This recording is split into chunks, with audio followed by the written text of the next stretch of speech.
En un tren de engranajes se transmite el movimiento de principio a fin, generando fuerzas entre ellos.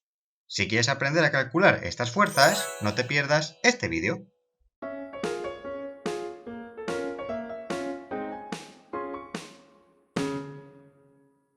Hola amigos de la ciencia y la tecnología, bienvenidos a Ingeniosos.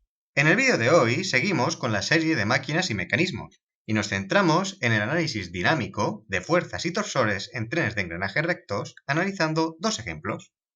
Cuando dos engranajes transmiten movimiento, aspecto que ya tenemos analizado en un vídeo anterior, también transmiten fuerzas y por lo tanto potencia. De hecho, esta es la idea detrás de todo tren de engranajes: poder transmitir un movimiento con una potencia dada para cumplir alguna función. Pongamos el ejemplo de una pareja de engranajes, donde el engranaje 1 es el conductor y el engranaje 2 es el conducido. Al engranaje 1 se le suministra una potencia, por ejemplo, a través de un motor. ¿Esto cómo se consigue? Aplicándole un par torsor. Siempre en la entrada de un tren de engranajes, la potencia se suministra con un par en la misma dirección que la velocidad de giro. De hecho, es este par el que genera el giro. La potencia de entrada se calcula como la multiplicación del par por la velocidad angular de giro. Cuando el diente de este engranaje entra en contacto con el diente del engranaje 2, le aplica una fuerza. Veamos esto más al detalle. En el punto de contacto aparece una fuerza resultante R que se puede descomponer en la dirección tangencial, que es la que transmite la potencia, y en la dirección radial. Esta descomposición se desarrolla en base al ángulo de presión, que viene definido por la forma del diente, normalmente entre 20 y 25 grados. Volviendo a la pareja, el engranaje 1 empuja al 2 a que gire, siendo la fuerza tangencial F12, llamada así porque la aplica el 1 sobre el 2, la que genera el movimiento de giro del engranaje 2. Siguiendo la tercera ley de Newton, aparece sobre el engranaje 1 la fuerza contraria, F21, que el engranaje 2 está aplicando sobre el 1 y que se opone al movimiento de este. ¿Cómo calculamos estas fuerzas? Para ello, tenemos que tener en cuenta varias premisas. En primer lugar, ambas fuerzas serán iguales, ya que son un par de acción-reacción y de sentido contrario. En segundo lugar, cada eje de giro debe estar equilibrado, siendo el sumatorio de pares igual a 0. Es por ello que la fuerza que el engranaje 2 aplica sobre el 1 puede obtenerse si realizamos el balance de pares torsores en este engranaje. El par T1 es igual a la fuerza F21 por la distancia hasta el eje de giro, que es el centro del engranaje, es decir, por el radio. Además, recordemos que el diámetro del engranaje es igual a su módulo por el número de dientes, pudiendo despejar el valor de la fuerza que 2 aplica sobre 1. Por lo tanto, la fuerza que 1 aplica sobre 2 será la misma, pero en sentido contrario. Pero ahora, ¿con qué se equilibra la fuerza aplicada sobre el engranaje 2? Si aquí acaba el tren, esta es una salida, es decir, la potencia que se introdujo por 1 sale por 2 para realizar cualquier tarea, venciendo un par resistente. Por ejemplo, si este tren sirviera para elevar un peso, ese peso estaría oponiendo un par resistente. Y es aquí donde llegamos a la última de las premisas. La potencia suministrada es transmitida por el tren hasta la salida, siendo positiva a la entrada y negativa a la salida. Por ello, el sentido del par resistente es siempre contrario al giro del engranaje o eje de salida. El valor del par de salida se puede obtener a partir del balance de torsores en este engranaje y también a partir del principio de las potencias virtuales, que dice que la suma de todas las potencias de entrada y salida debe ser igual a 0. Si conocemos las velocidades de entrada y salida, es otro método para obtener pares motores y resistentes. Ahora vamos a aplicar estos conceptos en un tren de ejes fijos, calculando todas las fuerzas. Este tren tiene una entrada de potencia por el engranaje A, siendo el sentido de giro el mostrado en pantalla, y la única salida es por el eje del engranaje F, que debe aportar una potencia de 100 vatios. El análisis cinemático previo ya lo tenemos resuelto en el vídeo que os enlazo más al detalle, aunque podemos resumirlo en la siguiente fórmula, multiplicando la velocidad de A por el número de dientes de los engranajes conductores entre los conducidos, observando que F gira en sentido contrario al engranaje A. Para este ejercicio, los signos positivos indican el sentido de giro del engranaje A, siendo el signo negativo el sentido contrario.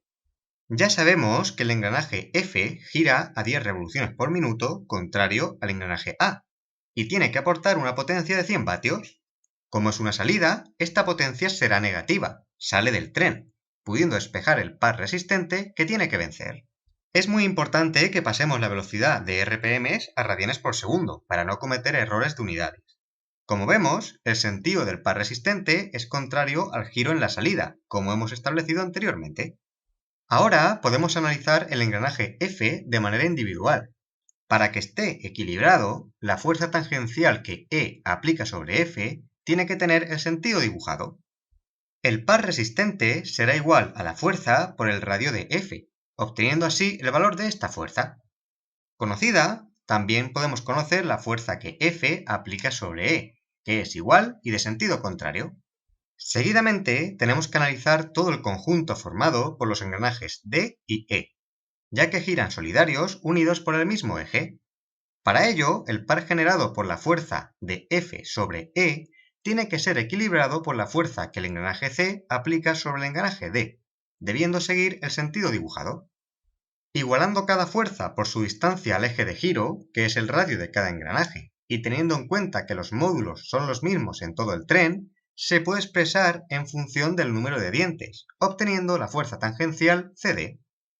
Por acción-reacción, la fuerza DC es igual y de sentido contrario.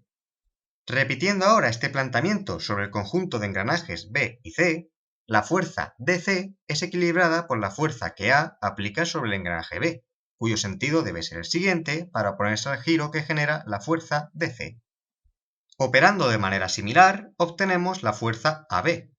Por lo tanto, la fuerza que B aplica sobre A es igual y de sentido contrario. Con esta fuerza podemos calcular finalmente el par motor necesario que hay que aplicar a la entrada y que se opone al giro generado por la fuerza BA, siguiendo el sentido de la velocidad del engranaje A, tal y como debe ocurrir, ya que es la entrada del tren y la potencia es positiva. El par es igual a la fuerza por el radio, resultando de 9,55 Nm. ¿Cómo comprobamos que el resultado es correcto? Fácilmente, a partir del principio de las potencias virtuales. La potencia a la entrada más la de la salida es igual a 0, de donde podemos despejar el par motor a la entrada, ya que se conoce el análisis cinemático, llegando al mismo resultado. Nosotros hemos calculado las fuerzas tangenciales en cada engranaje. Si conociéramos el ángulo de presión, obtener la componente radial sería inmediato a partir de trigonometría. Como veis, todo se ha resumido en realizar el balance de pares torsores en cada uno de los ejes del tren. A continuación, vamos a resolver el siguiente tren compuesto, pero antes os recuerdo que tenéis varios vídeos sobre máquinas y mecanismos en el canal. Podéis dejar vuestras dudas en los comentarios y estáis invitados a suscribiros. Este ejemplo se trata de un tren compuesto, con una parte fija y un tren epicicloidal, estando el brazo unido solidariamente al engranaje 2. Por la entrada del engranaje 1 se aplica una velocidad de 1000 revoluciones por minuto. En el vídeo anterior ya resolvimos cinemáticamente el tren.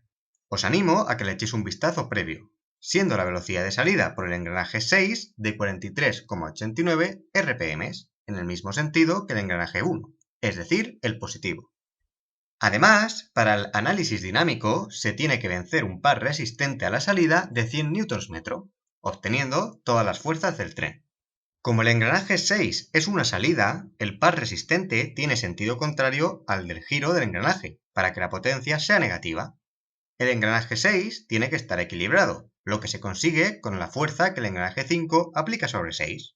Para que esto suceda, la única opción es que esta fuerza sea entrante al plano de la pantalla, y su valor multiplicado por el radio del engranaje debe ser igual al par. A partir del módulo y el número de dientes despejamos esta fuerza tangencial F56. Por acción-reacción, la fuerza F65 sobre el engranaje 5 es de igual valor pero de sentido contrario, es decir, saliente del plano. Ahora analizamos el conjunto formado por los engranajes 4 y 5, que debe estar equilibrado. Aquí aparecen varias fuerzas, la que el engranaje 3 aplica sobre el 4 y la que el brazo aplica sobre el propio eje de giro. Como la fuerza que aplica el brazo se sitúa justo en el eje de giro del conjunto, no genera ningún par torsor, por lo que el par generado por la fuerza F65 solo puede equilibrarse con la fuerza F34. La única solución posible es que su sentido sea entrante al plano.